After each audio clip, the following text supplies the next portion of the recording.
À cette cérémonie d'ouverture, lancement des activités de la semaine de la diaspora à l'hôtel Oasis à Pétionville, Haïti, c'était le mois dernier. Nous avions aussi eu plaisir à rencontrer le ministre de la Communication. Qui d'autre pour parler à la diaspora haïtienne que le ministre de la Communication, d'abord le ministre des Haïtiens vivant à l'étranger, évidemment, ministre diaspora, et cette fois-ci, le ministre de la Communication qui était en pile bail à communiquer avec la diaspora et nous te posé une question assez intéressante pour nous-mêmes dans les médias qui sont à l'extérieur. Médias diaspora. Le ministre a une parole libre à dire nous, parole ça intéressant. Suivez l'interview ça pour nous donner ça pour le dire. La question était pertinente à savoir qui gens lui-même, puisque c'est ministre communication dans le pays d'Haïti, qui gens percevoir, et bien médias étrangers pour téléimage, l'autre radio qui à travers le monde, qui a fait travail ça, d'informer et la communauté de la diaspora à l'extérieur du pays. Ministre te répondre. C'est M. Woody Erivo qui a la verve qu'il faut pour répondre aux questions. À nous suivre une interview, ça intéressant. Toujours Hôtel Oasis. C'était la première soirée de lancement, inauguration, semaine diaspora. Ça, cette fois-ci, mesdames et messieurs, sous les feux de la caméra de téléimage, le micro était branché et le ministre de la Communication, M. Woody Erivo, a répondu.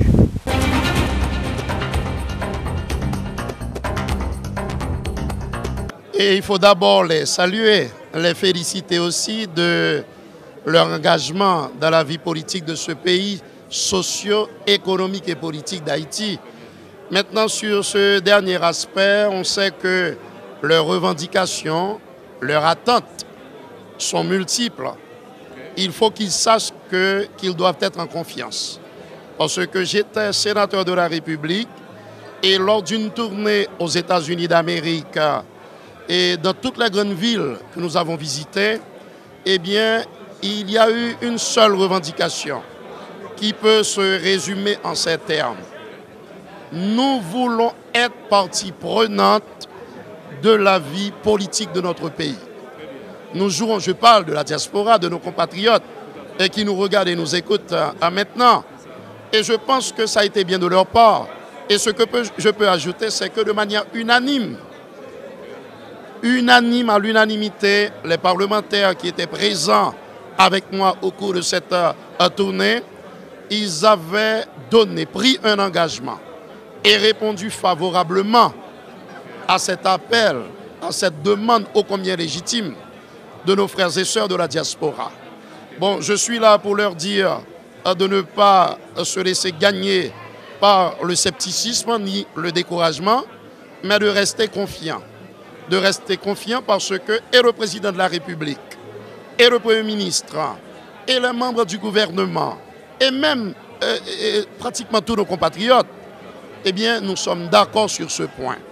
La diaspora n'est pas à considérer comme une vache laitière, voyez, qui alimente, qui nourrit la grande famille haïtienne, mais elle a pleinement le droit d'aspirer à autre chose, d'exiger autre chose, c'est-à-dire d'être partie prenante, de participer activement, pleinement aux affaires politiques de ce pays, de leur pays. Vous seriez d'accord avec moi, monsieur le ministre, que la diaspora participe aussi activement, vous venez de le dire, non seulement en tant que vache laitière, là, de façon pratique, elle paie ses taxes, une taxe qui lui a été imposée, le $50 sur les transferts venant de la diaspora. Que pouvez-vous nous dire comme ministre de la Communication, en communication à cette diaspora, ces $50, exactement, à combien est-ce que ce montant est finalement et qu'est-ce que cet argent fait pour ceux-là de la diaspora qui sont quand même un peu sceptiques et qui se disent, mais côté $50 moi aller, qui ça vous fait avec? Je peux vous dire que il y a quand même une bonne utilisation qui est faite de cet argent.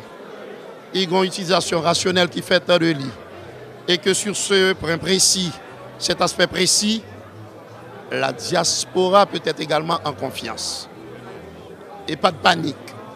Leur argent est bien géré. Il est quelque part dans les banques de la dans les caisses de la BRH. Et il y a une utilisation saine, rationnelle et raisonnable qui est faite de cet argent. Parce que l'un des dadas du chef de l'État, du président de la République, l'un de ses objectifs majeurs, c'est que tous les enfants d'Haïti puissent aller à l'école gratuitement.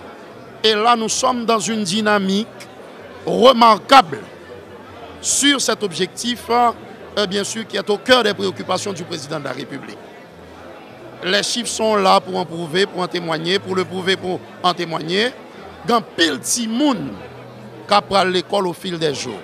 Et bus, il y a un bus, ils rejoignent l'école. Il y a le programme SUGO qui fonctionne, mais de manière intéressante. Nous n'allons pas nous contenter de ce que nous avons sous la main aujourd'hui comme résultat, mais nous allons continuer à travailler pour que le programme SUGO puisse pleinement produire les résultats et qu'attendent nos compatriotes de la diaspora et qu'attendent également le peuple haïtien, nos compatriotes de la société civile, etc. Il faut qu'ils sachent que cet argent est utilisé à bon escient. Merci, monsieur le ministre, de cette précision. Maintenant, parlons communication. Les médias à l'étranger, les médias de la diaspora, comment vous les voyez? La façon dont elles traitent les informations d'Haïti, leur vision, les caméras braquées sur Haïti. Comment, personnellement, en tant que ministre, comment est-ce que vous voyez ces médias de la diaspora? Et quel serait peut-être le conseil à donner à ces médias? Écoutez, moi, je suis bien content que vous ayez abordé cette question. Elle est d'actualité, elle est pertinente. Et pour 3 raisons fondamentales. Et parce que à l'étranger, il y a quand même une certaine presse qui parfois, et je le dis la mort dans l'âme, avec beaucoup d'amertume, se laisse un petit peu aller à tomber dans cette diagonale dangereuse et improductive de tomber dans une campagne de désinformation. Vous voyez, de déformer un petit peu la réalité socio-politique d'Haïti.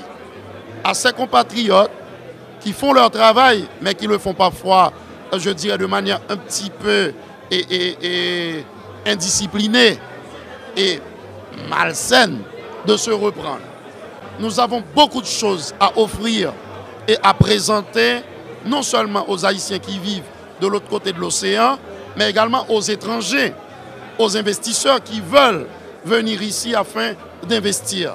Ce qui va, vous l'avez compris, générer des emplois. Cette question est pertinente aussi, donc pour permettre justement, et pour me permettre en tant que ministre de la Communication, de leur dire, écoutez, nous avons des choses merveilleuses en Haïti. Il faut qu'ils en fassent la promotion. Nous avons des plages merveilleuses. Nous avons une histoire remarquable. Nous avons une culture extrêmement riche. Je ne dis pas qu'ils doivent tomber dans une propagande vulgaire. Non, non, non, il faut éviter... Il y a aussi de bonnes choses. Il y a de bonnes choses. Il y a beaucoup de bonnes choses. Il faut éviter l'excès contraire. Mais il y a de très bonnes choses ici en Haïti. Et j'encourage les journalistes et nos compatriotes qui font ce métier remarquable de journaliste, remarquable et fascinant, mais également qui a des principes à respecter, et bien de faire la promotion d'Haïti. De cesser de tomber dans cette dynamique d'intoxication médiatique. Il faut qu'ils vendent, qu'ils apportent une autre image d'Haïti. Il y a de très bonnes choses ici en Haïti. Mais rapidement, parlant de cette dynamique de promotion du pays par la diaspora, une petite ouverture qui va peut-être intéresser mes confrères des médias. Est-ce que le ministère de la Communication a pensé à faire une certaine promotion à l'extérieur, en dehors du pays, en utilisant les médias haïtiens de la diaspora, avec un budget certainement, un budget au moins qui serait intéressant pour qu'ils puissent eux aussi à ce moment-là faire la promotion de leur propre pays? C'est une très bonne question, ce qui n'a rien d'étonnant. On va aller vite. Et c'est une très bonne question. Pourquoi? Parce que nous sommes en train justement de plancher au niveau du ministère de la Communication et sur un projet que nous allons essayer d'implémenter, mais en collaboration avec le ministre des Affaires des Haïtiens vivant à l'étranger. Et bien sûr, vous aurez pratiquement tous les détails sur ce projet. Mais je ne peux pas vous en dire plus pour le moment. Tenez-moi au courant, monsieur le ministre. Merci beaucoup. Merci et à la prochaine. À la prochaine, merci.